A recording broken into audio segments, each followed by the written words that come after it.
Okay, so thermal physics is the new topic. बड़ा ही interesting सा topic है यार।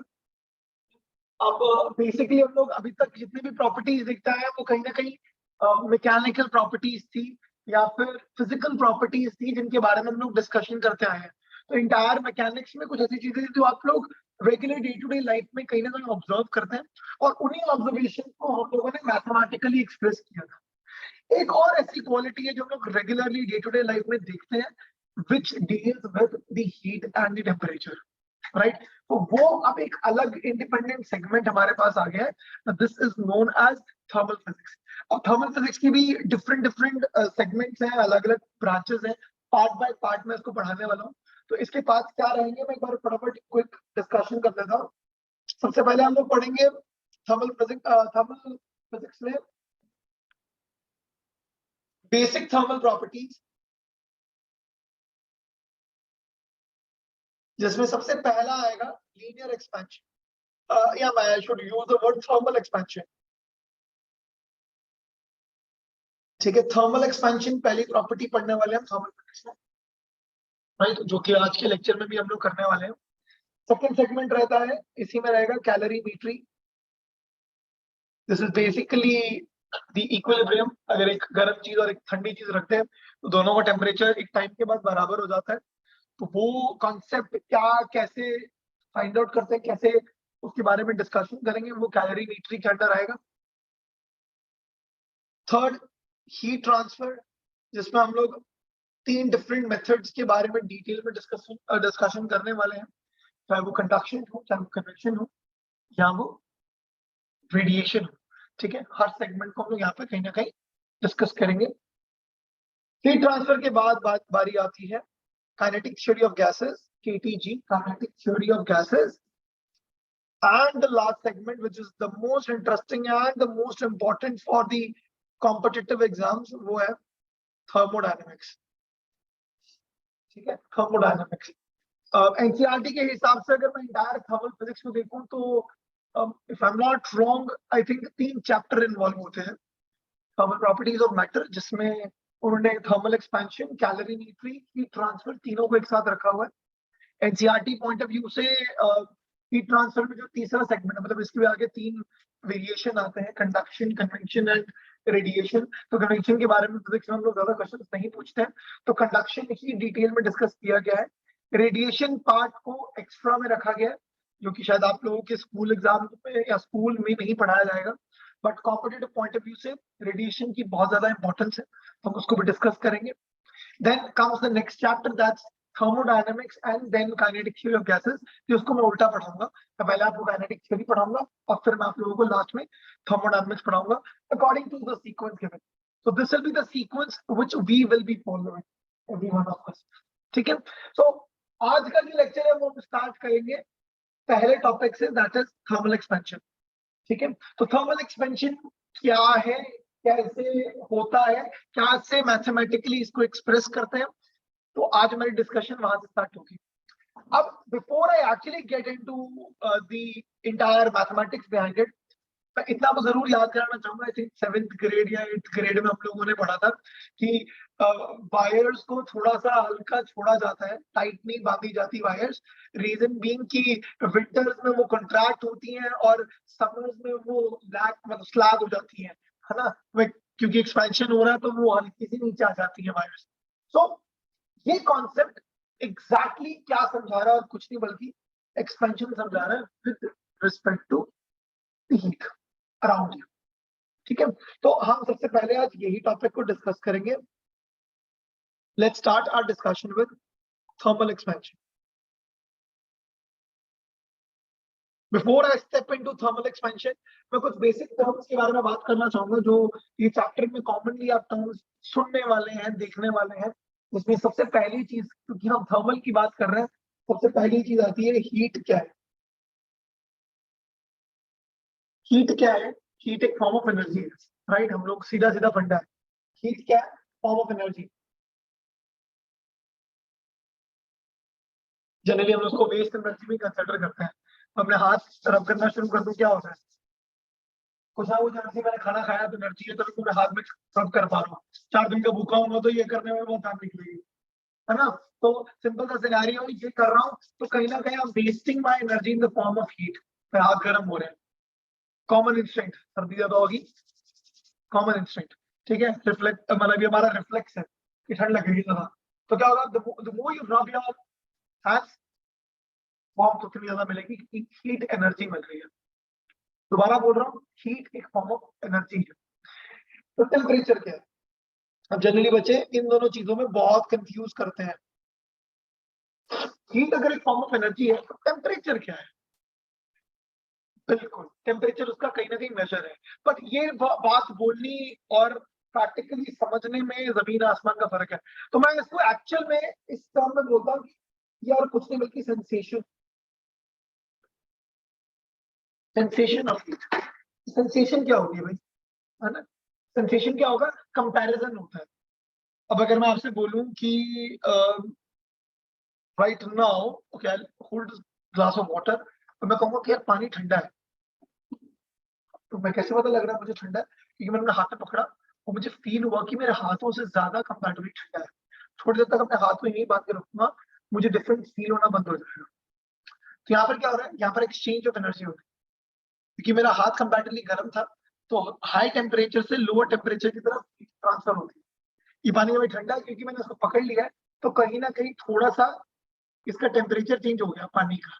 जो पानी शायद हो सकता है कि 10 डिग्री पे था, अब ड्यू टू मैंने ऐसे पकड़ के रखा हुआ है, 2 मिनट तक तुमसे बात करने लग गया, सबसे बात करने में रियलाइज होगा हाँ यार पानी पीना था, जब पानी पीऊंगा तो वो 10 डिग्री में शायद हो सकता है 12 डिग्री का हो गया।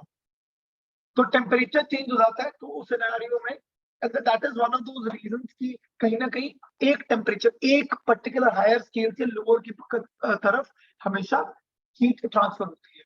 ये सेंसेशन कैसे पता लगेगी, मैं कहूँगी पेंसिल ठंडी है, लेकिन ये पेंसिल को अगर आयरन की पेंसिल होती है और उसको फर्नेस में डाल दो और बाहर निकालता और मैं टच कर लेता तो वो गर्म है। तो कर क्या रहे हैं, कैसे पता लग रहा है कि कोई चीज ठंडी है या कोई चीज गर्म है?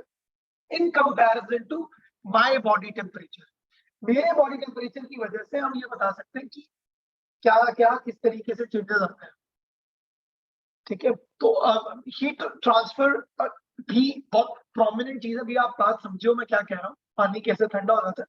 I'll tell you, I'll give you an example। मैं एक बार एक वाइन यार्ड में गया था, ठीक है, वहां पे वाइन बनती है तो एक पर्टिकुलर टेम्परेचर में बनती है। अगर वो टेम्परेचर कंडीशन सही नहीं बैठते हैं तो वाइन खराब हो जाती है। आई स्टिल रिमेम्बर, मैं आई वाज वो टेस्टिंग में लेके गए, तो जब टेस्टिंग में लेके गए तो जब वाइन टेस्ट कर रहे तो अब जनरली हम सबको पता है, मैं सिर्फ एक कॉमन ऐसे ही बता रहा हूँ just to give you the understanding. Generally wine glasses जो हम लोग मूवीज में देखते हैं, सब देखते हैं, तो they hold the glass down कुछ इस तरीके से। Now I actually learn that on that particular day, उन्होंने बोला कि गलत है सबका तरीका, इसलिए उसको स्टेम दिया गया होता है कि नीचे स्टेम से पकड़ो, don't hold the glass actually, क्योंकि जब तुम उसको पकड़ते हो तुम्हारी बॉडी हीट वाइन के अंदर चल जाती है, उसका टेम्परेचर बढ़ जाता है, वो खराब हो जाती है, it doesn't taste well, strange enough, but now the thing is that's basically thermal equilibrium, that's all because of this. What is the science behind it? The science is this, ठीक है। तो फिजिक्स वाला है ना, तो वो वहां पे भी चल पड़ता है ना, इवन आफ्टर वाइट चलेगा। हाँ, तो टेम्परेचर सेंसेशन ऑफ हीट है प्राइमरी, समझ आया, कंपैरिजन है। तो थर्मोमीटर कैसे काम करते हैं, ऑब्वियसली थर्मोमीटर आपकी कि एक ऑब्जेक्ट को आपने हीट किया तो उसका टेम्परेचर इंक्रीज हुआ, हम लोग ये कॉमन सेंस समझते हैं, बेसिक आइडियोलॉजी, बेसिक फंडा है, ठीक है। तो थर्मोमीटर कैसे काम करते हैं, क्या स्केल कैसे मेजर, इस तरीके से किस चीज को 0 बोलते हैं किस चीज को 100 बोलते हैं, हमें कैसे पता लगेगा? तो कोई भी थर्मोमीटर के बारे में बात करें तो इसका एक बेसिक फॉर्मूला होता है। मैं थर्मोमीटर का एक बेसिक फॉर्मूला बता रहा हूँ जिसमें हम लोगों को temperature of boiling point, sorry boiling temperature of water and freezing temperature of water के बारे में पता होना चाहिए। ये जो भी कंपैरिजन होता है, कोई भी आप कल को बैठते हैं कि डिग्री सेल्सियस और केल्विन से और डिग्री फ़ारेनहाइट से मैं बोर हो गया, कल से एक नया स्केल डिग्री राहुल, ठीक है। तो अब मेरे को नया बनाना स्केल, तो नया स्केल बनाना है तो मैं क्या कैसे वो स्केल बनेगा, कैसे वो थर्मोमीटर बना सकते हैं, मैं उसके बारे में बताता हूँ। तो पहले मैं एक काम करता हूँ, degree Celsius kelvin degree Fahrenheit को ढंग से समझते हैं और डिग्री राहुल देखेंगे, ठीक है। थर्मोमीटर में पहला स्केल आता है Celsius scale,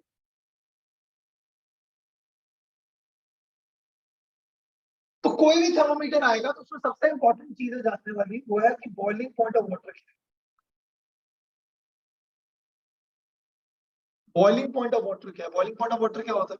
100 degree Celsius. We know this. सही है, 100 डिग्री पे हम बोलते हैं कि बहुत पानी बॉयल हो जाता है। फ्रीजिंग पॉइंट ऑफ वाटर क्या है?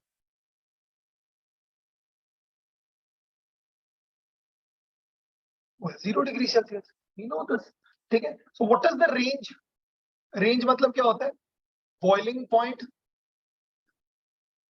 Minus freezing point.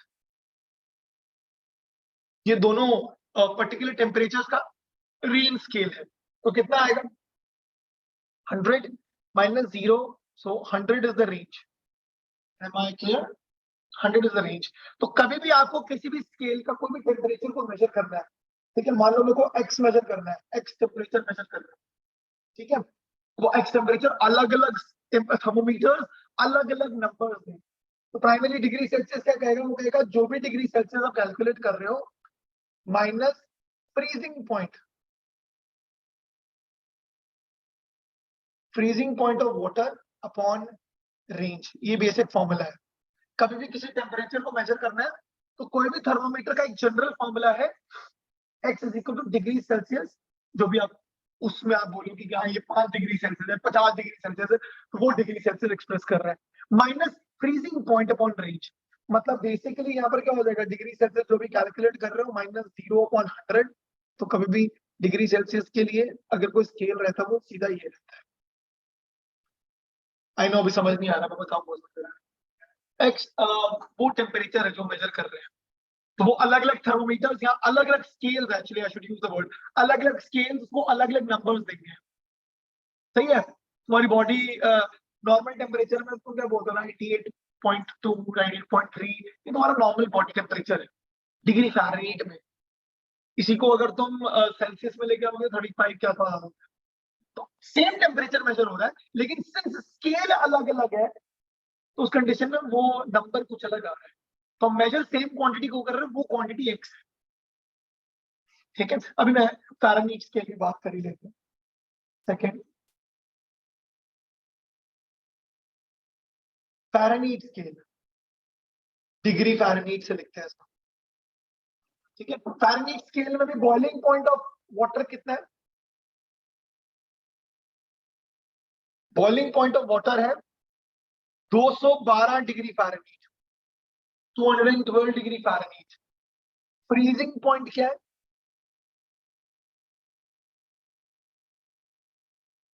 That is 32 degree Fahrenheit. ठीक है, 32 डिग्री है। तो रेंज कितना हुआ बच्चा? 212 माइनस 32, दैट इज 180। ठीक है, अब मैं सेम टेम्परेचर मेजर करना चाहता हूं तो x is equal to degree Fahrenheit minus freezing point upon range. तो फॉर्मूला क्या बन जाएगा? Degree Fahrenheit minus 32 upon 180। That's it. ठीक है, तो वेरी वेरी सिंपल। बेसिकली ये हम लोग इसमें स्केल लेकर आ रहे हैं। तो वही सेम टेम्परेचर को मेजर कैसे कर रहे हैं? Degree Fahrenheit minus 32 upon 180। ठीक है, क्या आया? फ़ारेनहीट स्केल में। यही अगर मेजर करना है केल्विन स्केल में, ठीक है, तो हम लोग थर्ड केस भी ले लेते हैं। केल्विन स्केल को कैसे करेंगे? केल्विन स्केल, इसमें डिग्री नहीं लगता, याद रखना। केल्विन में कभी डिग्री नहीं लगता है। ठीक है, डिग्री छोटे लोगों के लिए, केल्विन लॉर्ड केल्विन थे, ब्रिटिशर्स है ना, तो बड़े लोग। ठीक है, ऐसा यूनिट भी इसलिए केल्विन पे दे दिया, डिग्री हम जैसे छोटे छोटे लोग लेते हैं। हाँ, केल्विन स्केल। अब केल्विन स्केल में बात की जाए तो यहाँ पर भी यही है। बॉइलिंग पॉइंट क्या है? 373.15 केल्विन। फ्रीजिंग पॉइंट क्या है? 273 273.15 केल्विन। बिल्कुल सही बात है। तो रेंज क्या आ गया? 100 माइनस करोगे 100 ही आ रहा है। तो इसका मतलब सेम टेम्परेचर मेजर कर रहे हो तो क्या लिखोगे? Kelvin minus 273.15 upon 100। प्राइमरली अगर आप एक्चुअल में तीनों कंडीशन में देखो तो लेफ्ट हैंड साइड सेम है। इधर भी एक्स था, ऊपर भी एक्स है, उसके ऊपर भी एक्स है। तो अगर आप कभी भी कंपेयर करना चाहें तो कंपेयरिंग डिफरेंट स्केल आ जाएगा, तो उस सिनेरियो में हम लोग क्या लिख देंगे, degree Celsius upon 100 is equal to degree Fahrenheit minus 32/180 is equal to K minus 273.15 upon 100। तो कभी भी अगर आपको कोई क्वेश्चन देते हैं कि डिग्री सेल्सियस को फ़ारेनहीट में कन्वर्ट करो या डिग्री फ़ारेनहीट को केल्विन में कन्वर्ट करो, तो आप डायरेक्टली जिन दो चीजों के बीच में रिलेशन पूछा जा रहा है उन दोनों को सिर्फ इक्वेट कर दो, तुम्हारा काम हो जाएगा। दोनों को इक्वेट कर दो and you will actually get the answer to these particular problems. ठीक है, समझ में आया? तो अब कितना आसान है, डिग्री राहुल बना लेंगे, कुछ नहीं है। डिग्री राहुल ने बोला मेरा दिल क्या फ्रीजिंग पॉइंट 100 है और बॉइलिंग पॉइंट 1000 है, तब तो बना सकते हो डिग्री राहुल। डिग्री राहुल क्या कहेगा, डिग्री राहुल कहेगा डिग्री राहुल -100 अपॉन 900, क्योंकि मेरा बॉइलिंग पॉइंट 1000 ले रहा हूँ और फ्रीजिंग पॉइंट 100 ले रहा हूँ। तो मैं अपने स्केल पे ऐसे ही तुम XYZ अपना नाम भी यूज कर सकते हो, चिल मारो, बनाओ अपने स्केल पे। इसमें बेसिक क्वेश्चन करते हैं, ठीक है? जितने ICSE वाले उन्होंने शायद कभी ना कभी ये किया भी होगा, ठीक है, बट मैं स्टिल मैं पूछ रहा हूँ।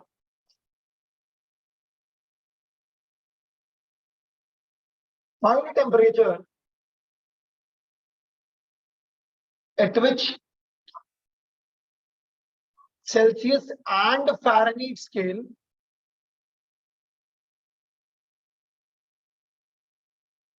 gives same number.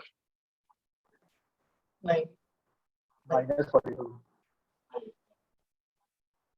करो एक में सही आंसर दिया, बट मैं सबसे समझा जाऊंगा, सॉल्व करेंगे एवरीवन।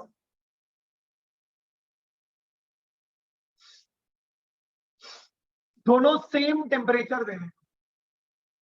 इन शॉर्ट आपको पता है, मान लीजिए x डिग्री सेल्सियस या x डिग्री फ़ारेनहीट है, x minus 0/100 is equal to x minus 32/180 आ गया, करेक्ट है? दोनों को कंपेयर कर रहा हूं ना, डिग्री सेल्सियस और फ़ारेनहीट दोनों सेम नंबर देने चाहिए। तो बेसिकली यहाँ पे क्या हो जाएगा, ये कैंसिल करो, आ जाएगा 5, ये आ जाएगा 9, तो 9x is equal to 5x minus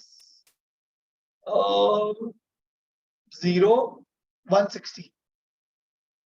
This implies 4x is equal to -160, x is equal to -40. So -40 degree Celsius or -40 degree Fahrenheit gives you the same number is coming up for the same temperature. -40 degree Celsius में और -40 degree Fahrenheit में same numbers आ रहे हैं। समझ में आया? How to compare it समझ में आया? कि कभी भी डिग्री सेल्सियस स्केल को मैं डिग्री फ़ारेनहीट स्केल में कन्वर्ट करने की कोशिश करूंगा तो हम डायरेक्टली इस तरीके से कंपेयर कर सकते हैं। ऐसे आप कभी भी किसी भी दो स्केल के अंदर कंपैरिजन कर, दोनों को इक्वेट करिए and you will get the answer. दोनों x नंबर दे रहे हैं, दोनों सेम नंबर दे रहे हैं। हाँ वो ये -40। ओके कूल है भाई एवरीवन, ठीक है। सो मैंने बेसिक इंट्रोडक्शन आपको थर्मोमीटर स्केल और हीट एंड टेम्परेचर के बीच में दे दिया। अब आती है बात the first segment of this entire chapter, that is thermal expansion. Coming back to that,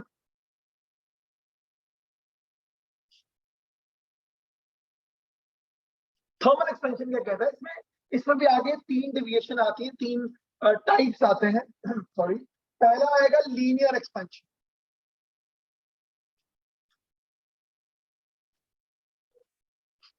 linear expansion क्या कहता है, कहता है एक रॉड कंसिडर कर लो,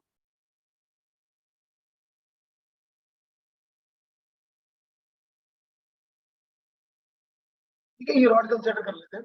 अब इस रॉड को मैं हीट करना शुरू करूं,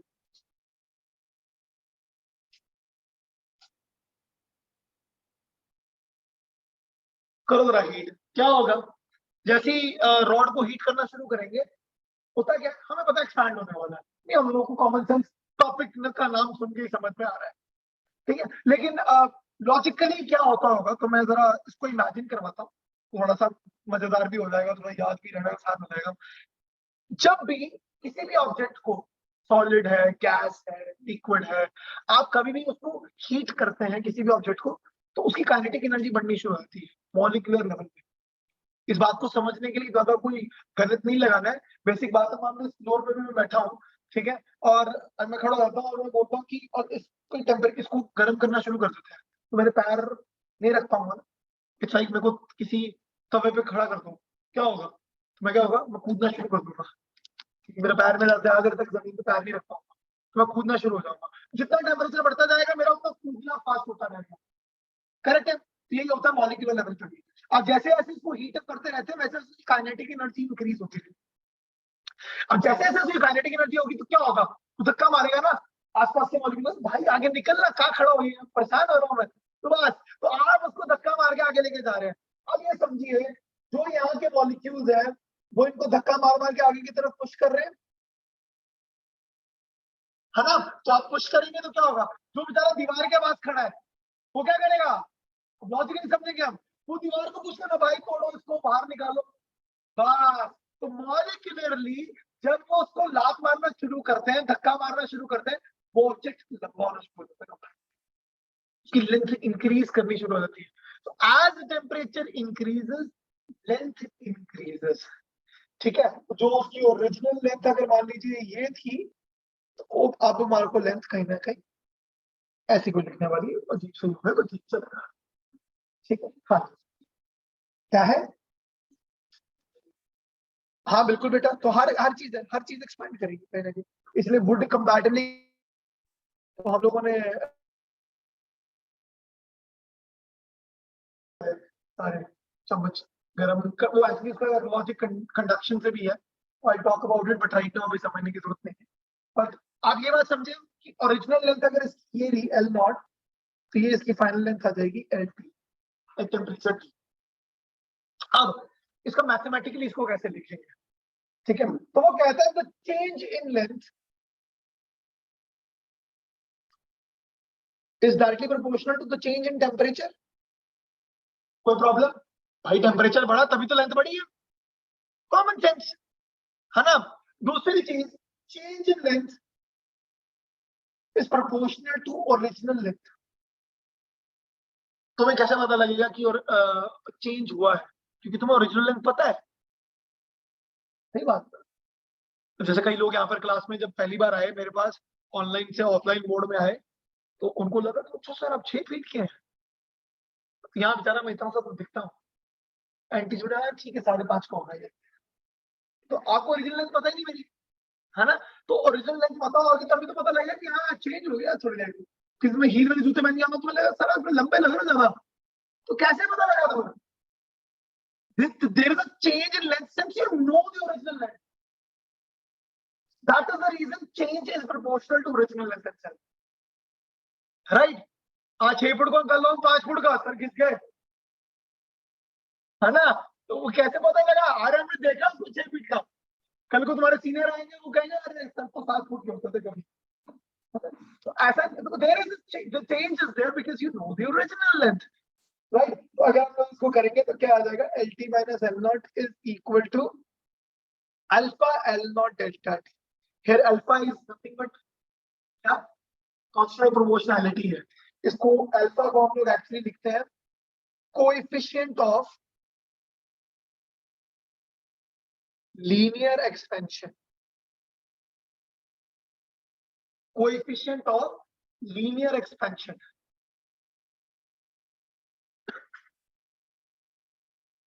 ठीक है। अब एक काम भी कर सकता हूँ मैं, थोड़ा सा शफल भी कर सकता हूँ, L T is equal to L naught plus alpha L naught delta T. देखो एल नॉट कॉमन निकाल लो तो क्या हो जाएगा, L T is equal to L naught 1 plus alpha delta T. This is the formula for change in length with change in temperature. This is the formula for change in length due to change in temperature. Am I clear with this? The final formula for the change in length. नई length कितनी है तुम्हें कैसे पता लगेगा, LT will be equal to L naught into 1 plus alpha delta T. मैं आपसे पूछूं कि विद टेम्परेचर चेंज अब नई लेंथ कितनी है तो हम यहाँ से निकाल सकते हैं। Am I clear with this?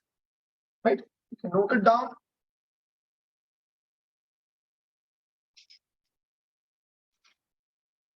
Second, similarly एकदम सिमिलर बेसिस पे हम लोग एक और एक्सपेंशन की बात कर सकते हैं। सेकंड कैटेगरी आ जाती है एरियल एक्सपेंशन। अब कॉमन सेंस है, अब अगर लीनियर समझ गए तो एरियल भी समझ जाएंगे। सिंपल सी बात है, एक स्क्वायर प्लेट है, पूरी स्क्वायर प्लेट को गर्म करो, ठीक है, गर्म करोगे तो क्या होगा, अब सारे इधर से भी एक्सपैंड करने की कोशिश करेगा, इधर से भी करेगा, इधर से भी करेगा, इधर से भी करेगा।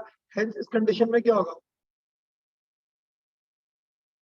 कहीं ना कहीं एरिया ही इंटायरली चेंज हो जाएगा।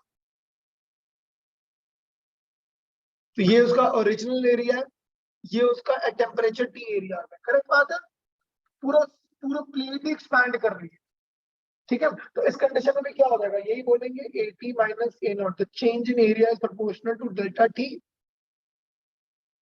Change in area is proportional to original area, same concept. अब हम लोग कॉन्स्टेंट प्रोपोर्शनलिटी को क्या लिख देंगे, बीटा लिख देते हैं, beta A not delta T.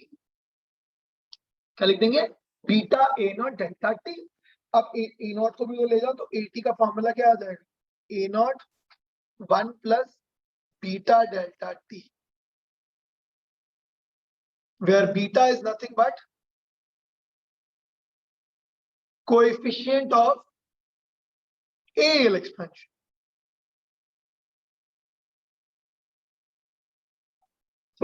Coefficient of AL expansion, basic fundamental.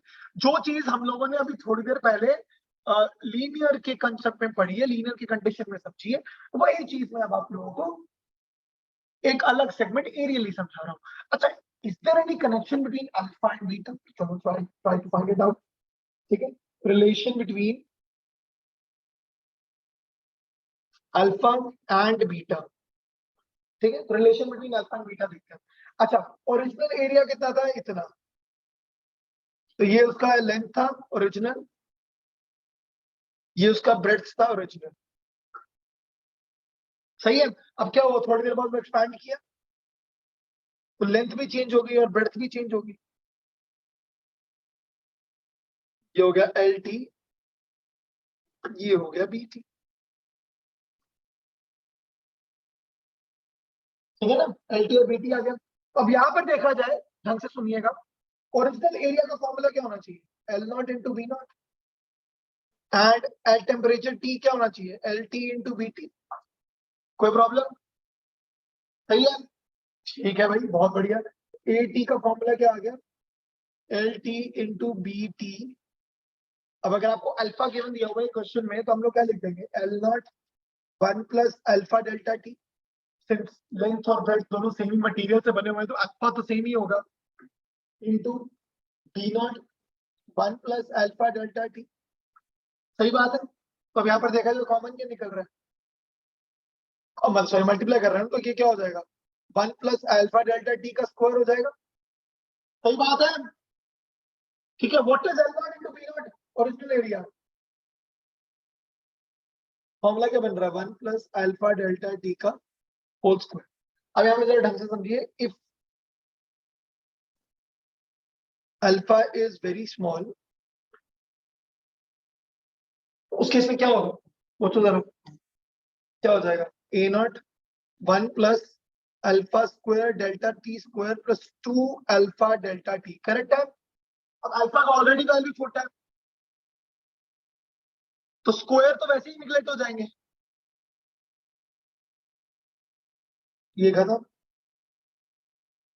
सही है, ये खत्म हो गया, स्क्वायर तो वैसे ही निगलेक्ट कर देंगे, तो क्या मिल गया मेरे को, A not 1 plus 2 alpha delta T. आप ये भी समझ सकते हो कि मैंने एक और भी चीज आपको पहले भी समझाई हुई है, 1 plus something and that something is very small, the power comes directly down, है ना, पावर डायरेक्टली कम्स डाउन, तो वही आंसर आया ना, 1 प्लस 2 अल्फा डेल्टा टी आ गया, स्क्वायर हटके पावर नीचे आ गई, 1 प्लस 2 अल्फा डेल्टा टी। तो from here we can say beta is equal to 2 alpha. सही बात है। एटी का ओरिजिनल फॉर्मूला क्या है, A not 1 plus beta delta T. अगर हम लोग एल नॉट बी नॉट के हिसाब से देखते हैं तो फॉर्मूला क्या बनता है, A not 1 plus 2 alpha delta T. तो beta is equal to 2 alpha, you can note it down and then we will fine. Moving ahead, third one is volume expansion. ये भी कॉमन सेंस हो गया। Volume expand कर रहा है तो क्या लिखेंगे, change in volume is proportional to change in temperature, change in volume is proportional to original volume.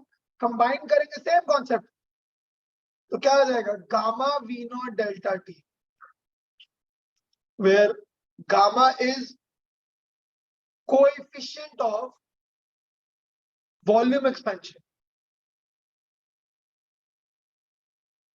तो क्या मिल जाएगा formula, Vt is equal to V naught plus gamma V naught delta T, जिसको हम लोग फाइनली क्या लिख सकते हैं, Vt is equal to V not 1 plus gamma delta T. तो एज सिंपल एज दैट, तीनों में सेम ही डेरिवेशन यूज हो रही है, ऐसा कुछ अनोखा या नया नहीं है, बहुत ही सिंपल सा चीज है। Change in volume is proportional to change in temperature, change in volume is proportional to original volume. दोनों को प्रोपोर्शनलिटी को इक्वेट करेंगे तो हम लोग गामा यूज कर रहे हैं, तो गामा के हिसाब से हम लोगों ने सिनेरियो क्रिएट कर दिया, फॉर्म कर दिया।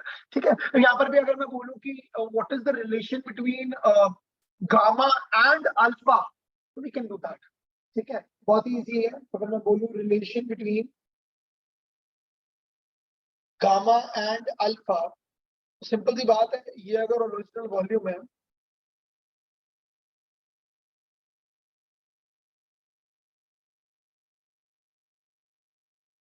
ऐसा कुछ है, तो ये उसकी लेंथ है, लेंथ से ये उसकी ब्रेड्थ होगी और ये इसकी हाइट होगी।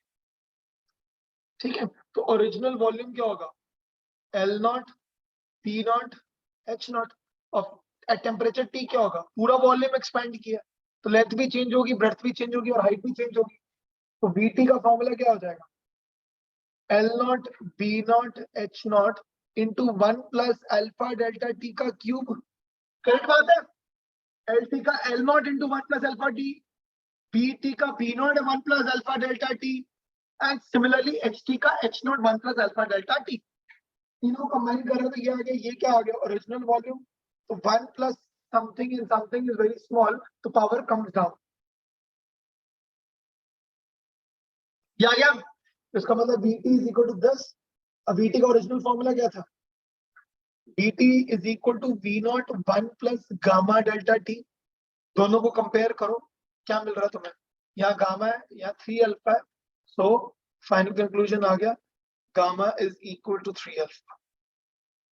You got it.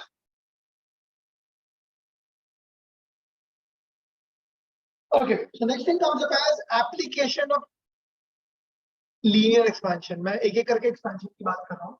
Application of thermal expansion standard डाल देता हूँ, बट हमारे एप्लीकेशन लीनियर के थोड़े ज्यादा है, देन फॉलोड बाय वॉल्यूम। एक एक करके बात करेंगे। सबसे पहला इनका एप्लीकेशन में आता है थर्मल स्ट्रेस। अगर किसी क्वेश्चन में आपसे थर्मल स्ट्रेस पूछा जा रहा है तो आप कैसे निकालेंगे, स्ट्रेस का फॉर्मूला क्या होता था, फोर्स अपॉन एरिया। बिल्कुल सही बात है। इसी चीज को अगर मैं यंग्स मॉडुलस के पर्सपेक्टिव से बोलूं तो क्या फॉर्मूला था, यंग्स मॉडुलस इनटू स्ट्रेन, क्योंकि यंग्स मॉडुलस का फॉर्मूला होता था स्ट्रेस अपॉन स्ट्रेन। अब थर्मल स्ट्रेस का फॉर्मूला निकालना तो कैसे निकालेंगे, कि होता क्या, मान लीजिए दो फिक्स्ड एंड्स के बीच में है, हम लोगों ने कोई रॉड को फंसा दिया और अब मैं क्या कर रहा हूँ, मैं इसको हीट कर रहा हूँ। ठीक है, तो उसकी ओरिजिनल लेंथ मेरे को पता है L0 है, सही है। हीट करूंगा तो क्या होगा, एक्सपैंड करने की कोशिश करेगा, तो कहीं ना कहीं रॉड पे स्ट्रेस पड़ना शुरू हो जाएगा, क्योंकि वो एक्सपेंशन की कोशिश कर रहा है, ये बढ़ने नहीं देगा, तो थोड़ी सारी टेढ़ी मेढ़ी होने लग जाएगी रॉड। ठीक है, so I can do this, LT minus L0 is nothing but change in length. सही बात है, आप जानते हो LT माइनस L0 या LT is equal to L0 1 plus gamma delta T होता है। ठीक है, तो अगर मैं इसको एक्सपैंड करूं तो मेरे पास फॉर्मूला बन जाता है LT is equal to L0 alpha L0 delta T. LT minus L0 is equal to alpha L0 delta t, correct है। what is LT minus L0, delta L is equal to alpha L0 delta t। तो क्या मैं original length को अंदर लेकर आ सकता हूँ, तो क्या हो जाएगा, delta L by L0 is equal to alpha delta t। am I right? ठीक है,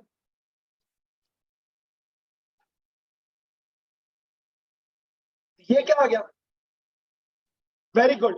ये क्या है, स्ट्रेन है, तो delta L upon L naught is nothing but strain. अब जरा ऊपर जा रहा हूं वापस, आपको स्ट्रेन मिल गया, आपको पता है थर्मल स्ट्रेस निकालना है, तो स्ट्रेस का फॉर्मूला क्या होता है?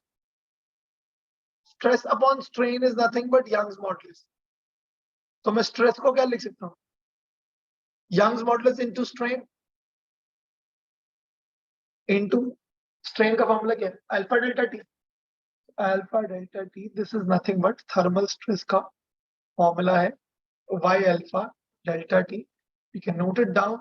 बेसिकली मैंने सर बेसिक डायग्राम से ही सारा चीजें इलाबोरेट की हैं। Have a look then we will talk further.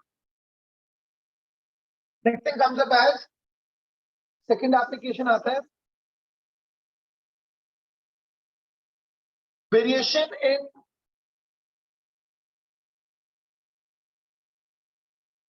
time period of pendulum clocks by thermal expansion. ये क्या है? नॉर्मल पेंडुलम क्लॉक्स काम कैसे करती थी? बहुत सिंपल सा होता है, नीचे एक पेंडुलम बंधा होता है, पेंडुलम मूव करेगा, जैसे जैसे मूव करेगा एक एंड से दूसरे एंड पहुंचेगा, साथ में सुई की घड़ी 1 सेकंड आगे बढ़ेगी, ठीक है, फिर वापस आएगा तो 1 सेकंड आगे। मतलब इस पूरे पेंडुलम का टाइम पीरियड कितना होता है? 2 सेकंड। ओरिजिनल पोजीशन वापस आने के लिए 2 सेकंड लगाता है, तक तक तक तक तक, and that's how it goes, right? अब क्या हो रहा है भाई? ये तो ठीक है, भाई बाहर होगी गर्मी, गर्मी होगी तो फिर इसकी तो लेंथ बढ़ जाएगी, लेंथ बढ़ जाएगी तो टाइम पीरियड का फॉर्मूला होता है, ठीक है, time period of normal pendulum का फॉर्मूला होता है 2 pi root of L naught by g. L naught मतलब ओरिजिनल लेंथ, ठीक है, 2 pi root L by g. तो लेंथ बढ़ेगी तो टाइम पीरियड बढ़ेगा, है ना? अब हो गया भैया गर्मी, गर्मी बढ़ने लगी तो लेंथ बढ़ जाएगी, लेंथ बढ़ जाएगी तो टाइम बढ़ जाएगा, टाइम बढ़ जाएगा तो जो काम नेचुरली 2 सेकंड में होना चाहिए वो 2 की जगह 2 से ज्यादा टाइम लेगा, ठीक है। तो यहाँ पर हम लोग क्या बताएंगे, यहाँ पर gain and loss in time का फंडा आने वाला है, I'm gonna talk about it, ठीक है। तो give you a better understanding एक चीज और बताता हूँ, मतलब आई प्ले गिटार, तो मैं आपको एक चीज बता सकता हूँ कि गिटार बजाते वक्त हम लोग ये जरूर रखते हैं कि when you are travelling, let's say मैं साउथ इंडिया से नॉर्थ इंडिया में जाऊँ, नॉर्थ इंडिया में विंटर्स चल रही है ना, तो अगर मैं साउथ इंडिया में टेम्परेचर उतना ही रहेगा 30-32 डिग्री, अब मैं जा रहा हूँ नॉर्थ में टेम्परेचर है 5 डिग्री, अब क्या होगा, while I'm traveling I'll make sure कि मैं अपनी गिटार के स्ट्रिंग्स लूज कर दूं। क्यों? क्योंकि अगर मैं ऐसे ही लेके चला गया तो कंपैरेटिवली लेंथ जो है वो बढ़ जाती है, कंपैरेटिवली लेंथ बढ़ जाती है, लेंथ बढ़ जाएगी तो उस कंडीशन में चीजें चेंज होने जाएगी, दिक्कत हो जाएगी, टेंशन बदल जाती है। अभी आप आने वाले चैप्टर्स में एक ये भी पढ़ाऊंगा मैं तब, ठीक है, कि कैसे लेंथ चेंज होने से टेंशन में क्या वेरिएशन आती है। देयर इज अ प्रोबेबिलिटी कि वो स्ट्रिंग ही टूट जाए, वो भी दिक्कत आ जाएगी, and that is the reason I have to loosen it out, क्योंकि वो कॉन्ट्रैक्ट करेगी तो फ्री कॉन्ट्रैक्ट का हो रहा है, स्ट्रिंग ही टूट जाए, ठीक है। सो got an idea.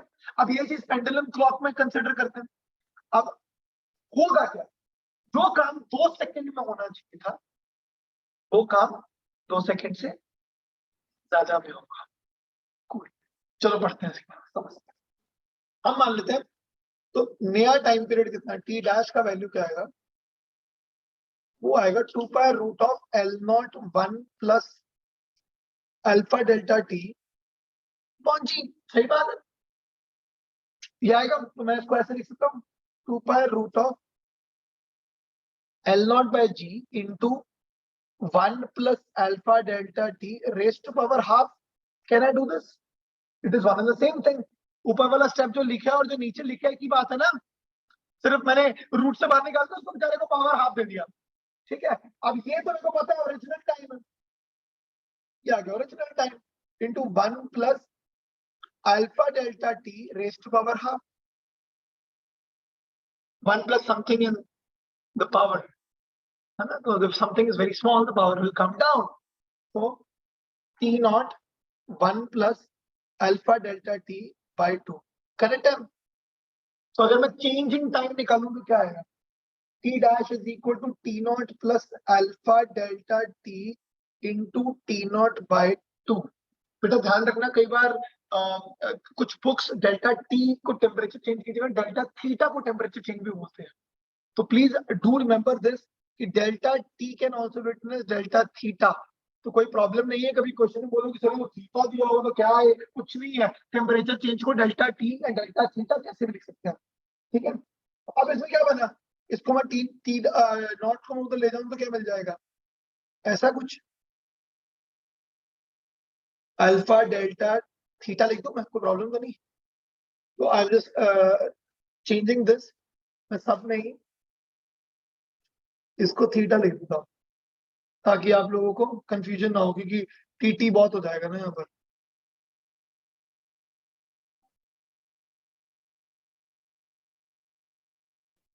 where T naught is original time period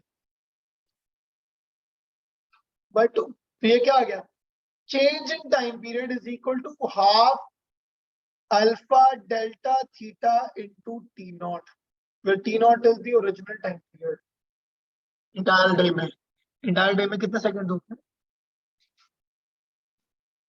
entire day में कितने सेकंड।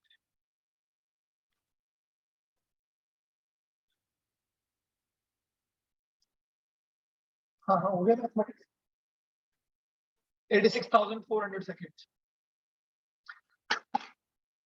है ना। तो एक मिनट में 60 सेकंड, एक घंटे में 3600, तो 24 घंटे में मल्टीप्लाई कर दो 86,400 सेकंड। तो ये आएगा चेंज इन टाइम। अच्छा यहाँ पर ना बड़ी इंटरेस्टिंग बात आती है, वो है सम टाइम टेबल में ना ये लिखा आता है loss in time and gain in time. ये क्या है भाई, लॉस इन टाइम होता है समर में और गेन इन टाइम होता है विंटर में। मतलब क्या मतलब हुआ, ना यूज करते हैं क्या गर्मियों सर्दियों में, गेन करते हैं, ऐसा कुछ नहीं है ना। तो ऐसे में क्या है, मैं सिर्फ समझाने के लिए कर रहा हूँ, अंडरस्टैंड दिस। पहले भी वो फंडा समझते हैं कि लॉस और गेन ऑफ टाइम क्या होता है। मैंने क्या बोला, ये मान लीजिए पेंडुलम है, क्लॉक का पेंडुलम, नीचे जो पेंडुलम लटक रहा है वो है ये। तो ये क्या है, यहां से लेकर वापस आने में 2 सेकंड लगा देते हैं। तो घड़ी में भी 2 सेकंड हुए, इसमें भी 2 सेकंड हुए। अब क्या हुआ, टेम्परेचर बढ़ गया, गर्मी आ गई, लेंथ बढ़ गई इसकी। इसकी लेंथ जो इतनी थी ओरिजिनल, वो लेंथ इतनी हो गई, लेंथ बढ़ गई। अब लेंथ बढ़ गई तो अब क्या होगा, ये काम 2 सेकंड में नहीं होगा, लेट्स से 2.1 सेकंड में होगा। 2 सेकंड में ना हो तो 2.1 सेकंड में होगा। अब तुम तो घड़ी देख रहे हो, तुम्हारे साथ तो 2 सेकंड हुए, बट एक्चुअल में तुम्हारी एक्चुअल घड़ी में या दिन में 2.1 सेकंड हो चुके हैं। ठीक है, अब तुमने मान लो तुम कुछ पढ़ाई कर रहे हो और तुम घड़ी देख रहे हो पेंडुलम क्लॉक वाली, तुम्हें नहीं पता कहीं से सूरज की रोशनी अंदर रूम में नहीं आ रही। दिस इज लाइक हम जिस रूम में बैठे हैं राइट नाउ, वैसा कुछ कंडीशन में तुम्हें नहीं पता बात दिन है रात है, रात के 3 बज गए हैं, यू डोंट नो नथिंग, है ना, तुम्हें नहीं पता। तो तुम इस रूम में बैठे हो, अब तुम तो पेंडुलम क्लॉक देख रहे हो, तो वो क्या हो रहा है, वो 2 सेकंड वाला काम 2.1 सेकंड में कर रहा है। तुम उस घड़ी को देख रहे हो कि 4 घंटे पढ़ाई करूंगा मैं करूंगी मैं, और 4 घंटे बाद टाइम देख के उठूंगी। 4 घंटे में घड़ी के हिसाब से 4 घंटे हुए, बट एक्चुअल लाइफ में 4 से ज्यादा टाइम हो गया है। तो तुमने तो अपना टाइम वेस्ट कर दिया ना। तुम तो 4 घंटे सोच के क्वेश्चन कर रहे थे कि चलो 100 क्वेश्चन 4 घंटे, तुमने किए 100 क्वेश्चन 6 घंटों में। There is a loss in time, तुम्हारी जिंदगी में 2 घंटे का लॉस हुआ। तो समर में क्या होगा, लॉस इन टाइम होगा। लेंथ अगर बढ़ेगी तो लॉस इन टाइम होगा।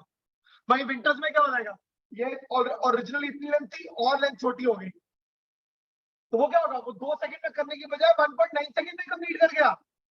तुम टाइम दे रहे हो भाई 4 घंटे हो गए यार, इसी क्वेश्चन में बाहर जाके देखा तो उसका 2 ही घंटे हुए। वहां पे क्या हो, गेन इन टाइम, खुशी अलग लेवल की, है ना। तो उस विंटर्स में गेन इन टाइम आएगा, समर्स में लॉस इन टाइम। ठीक है, तो मैंने इसको याद ही ऐसे किया, मैंने अपने टाइम पे ऐसे याद किया था कि गर्मियों में कम कपड़े पहनते हैं तो लॉस इन क्लोथ्स, सर्दियों में बहुत कपड़े पहनने पड़ते हैं, 4-4 जैकेटें पहनो, मतलब समर, मतलब मैं अपने नॉर्थ वाली साइड में बता रहा हूँ, तो 4-4 कपड़े तो गेन इन क्लोथ्स, तो गेन इन टाइम, विंटर्स में गेन, समर्स में लॉस, ठीक, तो याद रहेगा। तो loss in time generally summers में होगा, gain in time generally winters में होगा, ठीक है। ये क्यों हो रहा है? क्योंकि लेंथ चेंज हो रही है, वो हमारा प्राइमरली फंडा है। तो एक और चीज आती है, नेक्स्ट एप्लीकेशन भी बता देता हूँ मैं,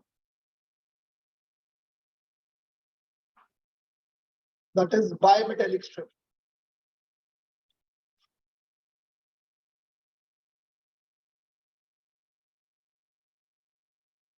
ठीक है, बायोमेटालिक स्ट्रिप। बायोमेटालिक स्ट्रिप कैसे काम करती है, चलो समझ।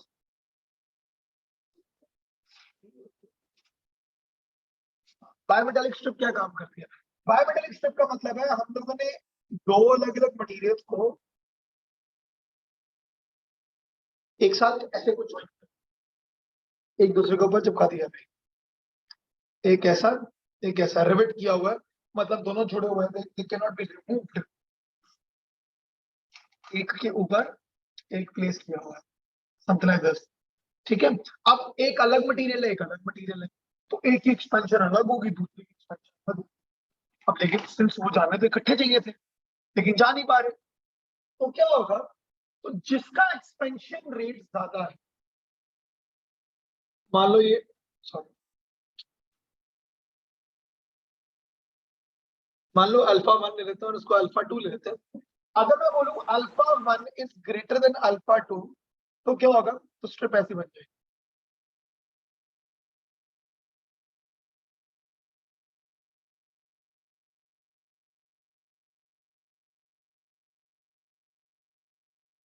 ऐसा कुछ हो जाएगा, ठीक है ना। तो एक आ जाएगा ये मटेरियल ये रहा अल्फा 2 वाला, ये आ जाएगा अल्फा 1 वाला, है ना। अलग अलग आ जाएगा। तो जिसने ज्यादा एक्सपैंड कर रहा था उसका देखो सर्कमफ्रेंस ज्यादा हो गया, जिसने कम एक्सपैंड कर रहा उसका बेचारे का सर्कमफ्रेंस कंपैरेटिवली कम है। लेकिन दोनों में एक चीज कॉमन, वो है ये जितना भी एंगल सबटेंड कर रहे हैं वो सेम है। ये एंगल थीटा दोनों के केस में सिमिलर है, सही बात है। थीटा दोनों के केस में सिमिलर है। मान लीजिए इसकी थिकनेस T1 थी या T2 थी या T1 थी, ये T1 है और ये T2 है, ठीक है। एक T1 है और एक T2 है। तो सिंपल सी बात है, सेंट्रल पॉइंट से अगर आप इसका रेडियस कंसिडर भी करते हैं, तो एक में r माइनस, अगर ये रेडियस r बन रहा है, तो r माइनस T1 नीचे वाले के लिए हो गया, ऊपर वाले के लिए r माइनस T2 कंसिडर कर लेते हैं। थीटा एंगल बराबर है, बस उस बात का ध्यान रखेंगे, बाकी कुछ ऐसा प्रॉब्लम नहीं है, ठीक है। ये उसकी लेंथ ऑफ सेकंड मटेरियल रहेगा और ये लेंथ ऑफ फर्स्ट मटेरियल रहेगा, जबकि ओरिजिनल दोनों की लेंथ L0 थी, ठीक है। लेकिन अब L1 फर्स्ट मटेरियल का लेंथ आफ्टर एक्सपेंशन कुछ और है, सेकंड का कुछ और है। Am I clear with this? Everyone okay with this? ठीक है, हम लोग कुछ प्रॉब्लम करेंगे तो उसमें आपको समझ में भी आ जाएगा। हाँ, तो इसके अलावा हम लोग नेक्स्ट पे आते हैं। अब इसमें आता है let's say variation of density with temperature, ठीक है। Variation in density due to temperature change, क्या होगा तो समझते हैं। देखो, अब डेंसिटी का बेसिक फॉर्मूला क्या होता है? Rho not is equal to mass upon original volume. अब अगर आप टेम्परेचर बढ़ाओगे तो वॉल्यूम इंक्रीज करेगा, तो एट टेम्परेचर टी मास तो में रहेगा, वॉल्यूम एक्सपैंड किया या बढ़ा, तो हम लोग क्या कर देंगे? M upon V not 1 plus gamma delta T. What is M upon V not? वो आ जाएगा rho not 1 plus gamma delta T, ठीक है। अगर गामा का वैल्यू ज्यादा छोटा नहीं है तो आप यही हमेशा फॉर्मूला लगाएंगे, ठीक है। लेकिन अगर वैल्यू बहुत छोटा है तो हम इसको ऐसे भी लिख सकते हैं, rho suffix T is equal to rho not 1 plus gamma delta T raised to power -1. 1 plus something, if something is very small the power will come down. What is the power? -1. The formula will be rho naught 1 minus gamma delta. This gives you the density at particular temperature due to the variation in the temperature की वजह से density में कितना variation आ रहा है. Last one is एक और finally वो है expansion of liquid in a container. ये क्या चीज? बहुत ही सिंपल, कॉमन सेंस. मान लीजिए एक कंटेनर है, इसे कंसिडर कर लिया हम लोगों ने, ठीक है, और इसके अंदर लिक्विड डाल देते हैं ब्रिम तक. ब्रिम तक हम लोगों ने पानी भर दिया, यहाँ कोई लिक्विड भर दिया, ठीक है. अब कंटेनर का इसका खुद का अपना कुछ अलग गामा है, gamma of the liquid L लिख लेते हैं. वहीं कंटेनर का खुद का कुछ गामा होगा, गामा सी ले लेते हैं, ठीक है. अब यहाँ पर क्या होगा, गामा अलग अलग है तो वॉल्यूम एक्सपेंशन अलग अलग होगा, है ना. तो V of the V at particular temperature for the liquid is V naught original volume 1 plus gamma liquid delta T, and ऐसे ही volume at particular temperature of the container is V naught 1 plus gamma C delta T. Correct बात है. अब इसमें क्या होगा, liquid will overflow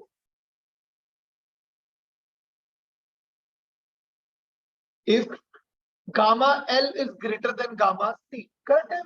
अगर liquid का volume expansion container से ज्यादा है तो लिक्विड ज्यादा एक्सपेंड करेगा, तो कंटेनर उसको कंटेन नहीं कर पाएगा, तो क्या होगा, लिक्विड ओवरफ्लो हो जाएगा. ठीक है, तो ये पहला आ गया. वही दूसरा पॉइंट आ जाता है, liquid level will drop in the container if gamma C is greater than gamma L. Container ज्यादा तेजी से बड़ा हो रहा है, बड़ा और मतलब बढ़ रहा है, वॉल्यूम बढ़ रहा है, ठीक है, तो उसका ज्यादा वॉल्यूम बढ़ रहा है, तो बेचारा लिक्विड उसको पकड़ ही नहीं पा रहा, तो क्या होगा, लिक्विड का लेवल ऑटोमेटिकली थोड़ा थोड़ा नीचे आना शुरू हो जाएगा, क्योंकि कंटेनर का बढ़ने का स्पीड, बढ़ने का जो रेट है वो कंपैरेटिवली ज्यादा है. Start with very simple question, धीरे धीरे फिर हम लोग लेवल इंक्रीज करेंगे. Let's try the first question. What should be the length of steel and copper rod so that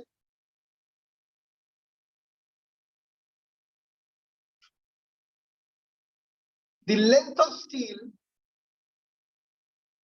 rod is 5 centimeter longer than the copper rod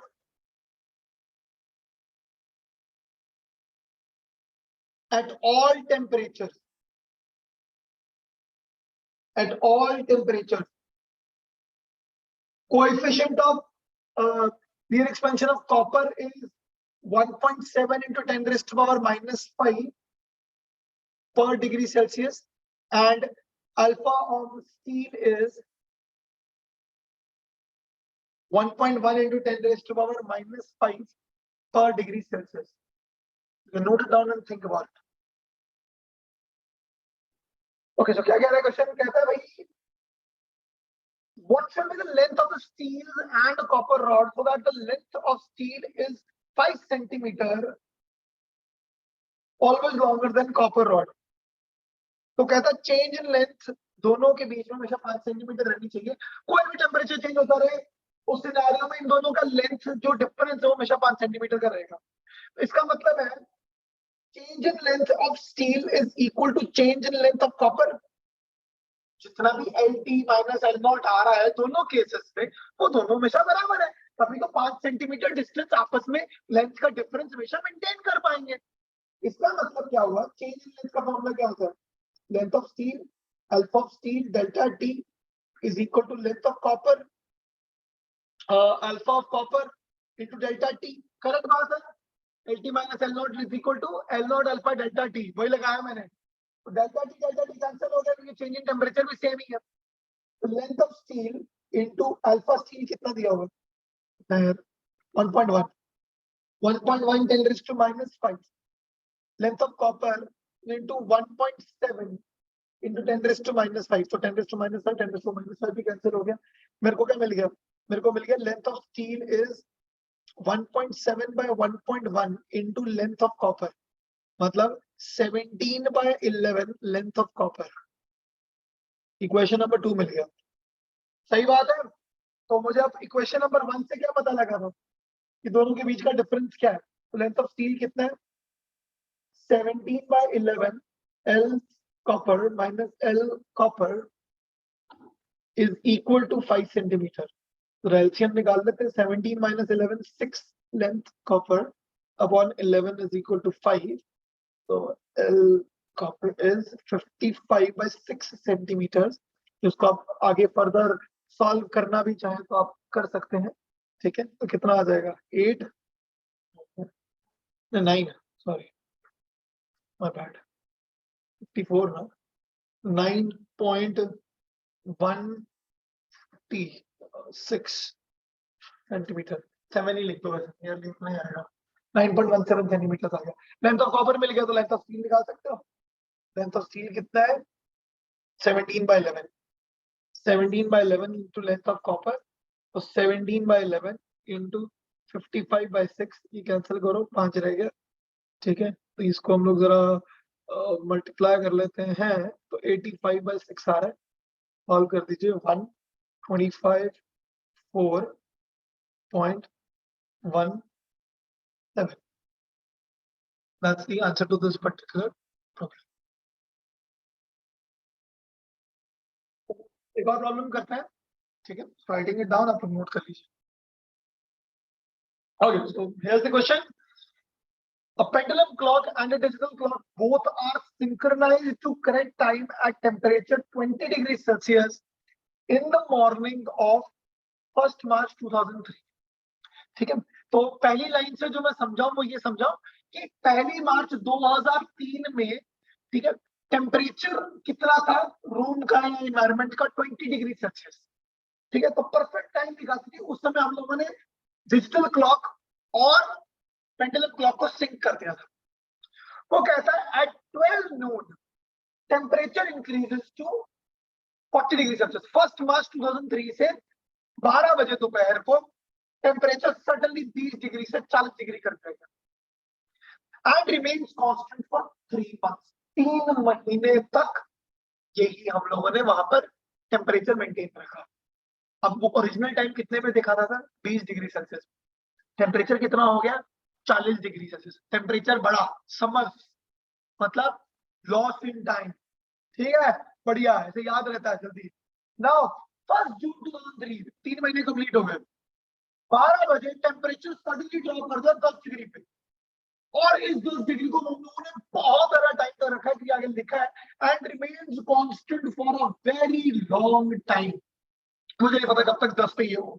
तो क्या आ गया? Winters 20 के कंपैरिजन में 10 पे पहुंच गए, विंटर्स आ गए। पहले कपड़े lost in again in time हो गया। Find the date and time on which both the clocks will again be synchronized for a moment. अब ये बात कैसे हम लोग करने वाले? बहुत ही आसान है, सिंपल। मैंने क्वेश्चन पढ़ते पढ़ते ही आपको समझा दिया है। इसका मतलब जब loss in time gain in time के बराबर हो जाएगा, तो 3 महीने में जो मैं जितना भी टाइम लूज किया है, अब आने वाली, क्योंकि for a very long duration है, जब तक तुम गेन इन टाइम बराबर नहीं होता तब तक वो सिंक में नहीं आएगा। तो एक ऐसा टाइम आएगा जब दोनों बराबर हो जाएंगे और वो सिंक होगा फॉर अ मोमेंट। ठीक है, so let me do that. Loss in time कितना हुआ? हाफ अल्फा टी नॉट, कोई फर्क नहीं पड़ता, 3 महीने तक है। तो 3 महीने